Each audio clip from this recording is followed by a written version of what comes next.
In any conflict, knowledge is power. Being able to communicate effectively and secretly with allies is always a challenge.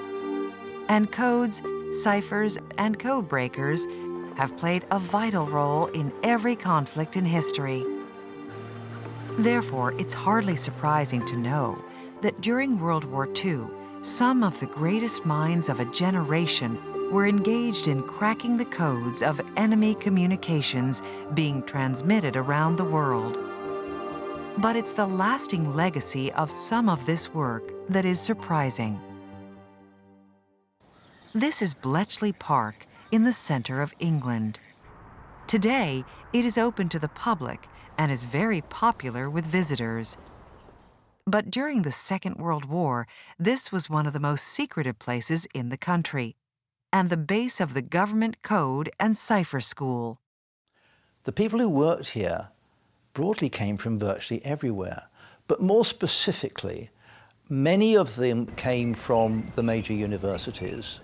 They had them on standby, and the idea was that they would come in for courses and that sort of thing. One of the earliest people approached will have been Alan Turing, who was freshly back from the USA, where he just spent 2 years at Princeton University. And the courses would generally be timed for the university vacations, so then they could still do their university work, but train as potential code breakers. This is the Enigma machine, the most famous wartime cipher machine in history. Using mechanical wheel settings to encrypt messages that were then sent via Morse code, the machine was first developed in Germany at the end of the First World War. At Beltchley Park, mathematicians Alan Turing and Gordon Welchman developed the bomb.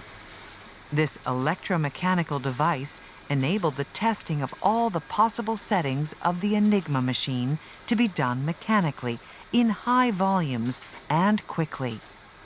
By 1941, there were rooms full of these machines, standing nearly 2 meters tall and 2 meters wide. And whilst Alan Turing was the man who was an absolute genius in coming up with the technical ideas, it was Gordon Welchman who said, we need to mechanize not just that bit, but the whole process overall, and have a complete production line for intelligence. And so Typex was designed. It was a bigger machine. It was a better machine than Enigma. It had 5 rotor wheels. Enigma only had 3. It could produce a paper tape from the side, far easier to use. And so they took these Typex machines and they effectively reverse engineered them, and they made them as clones of Enigma. So having got the settings, the next machine you use now is the Typex machine to effectively type the message out. You put in the gobbledygook, and the tape on the side produces the German. The deciphered messages were sent between huts at Beltchley for translation and analysis, and then turned into intelligence reports. For security reasons, the huts were only known by their numbers, and no one spoke of the work they were doing inside their hut. The conditions here were, by modern office standards, rudimentary. I think there was a high degree of camaraderie. Lots of friends were made, but at the same time, overall and overriding was security. So your best friend could work in the next door office to you, but you wouldn't dream of talking to him or her about what they were doing.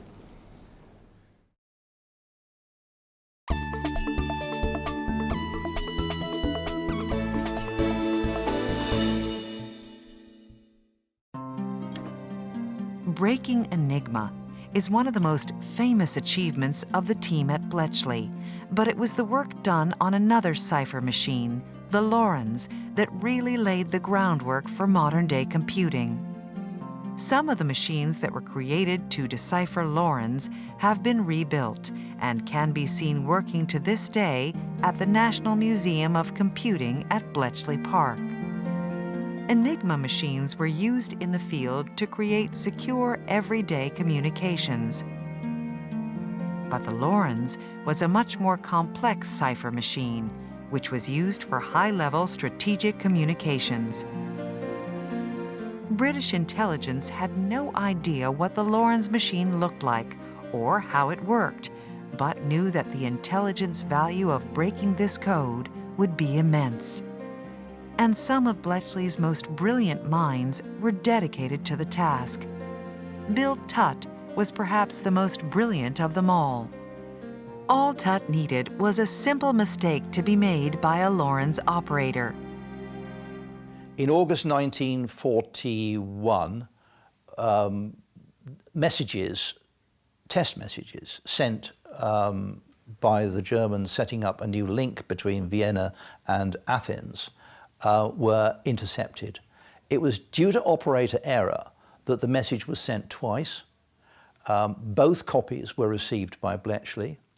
Because of operator error, the copies were different, and the head of the military section, Colonel Tiltman, over a few days broke the message. Well, breaking one message sent twice is not the answer to the solution. So he then passed it to the research section and said, "This is what I've done so far, now tell me how the machine works." And they kicked it around for a couple of weeks. And then one day, Captain Jerry Morgan calls in Bill Tutt, hands him a sheaf of paper and gives him some really comprehensive instructions. See what you can do with this. And Tutt then took it away and over a period of a few weeks, analysed the complete architecture of the machine. Tutt's feat was said to be the single biggest intellectual feat of the Second World War. With Tutt's plans and the help of another great mathematician, Max Newman, the Heath-Robinson machine was built to find the settings for the Lorenz machines. The Heath-Robinson was an electronic machine, but required teleprint paper tapes to run simultaneously, one for input and one for output. The paper stretched and snapped, and the process was inefficient. Breaking the Lorenz messages still took weeks. Improvements needed to be made, and Tommy Flowers was the man to help. Flowers was an electronics engineer who worked for the post office. His genius was finding a way to replace the paper tape input with electronic valves. The end result of this innovation was Colossus, the world's first large-scale electronic digital computer. While extremely limited by modern-day standards, this was a monumental breakthrough and reduced the time taken to break Lorenz messages from weeks to hours. The sheer size of Colossus is incredible. By the end of the war, there were 10 Colossus machines at Beltchley, all being operated by female staff. And the intelligence gathered using these machines was absolutely pivotal in the war effort.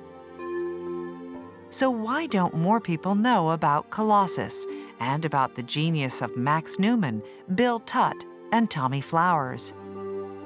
So much of the progress made in the area of computing during the 1940s was simply lost at the end of the war.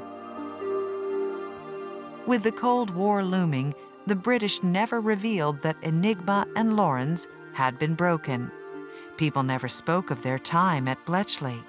Papers and plans were burned, machines destroyed, and progress stalled for many years. The great minds who had worked together at Beltchley were scattered back to universities in the UK and around the world, and Tommy Flowers returned to the post office. For decades, this groundbreaking work remained secret and unrecognized.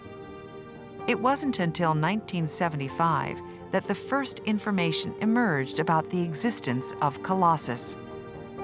And it took another 30 years before the machine could be rebuilt.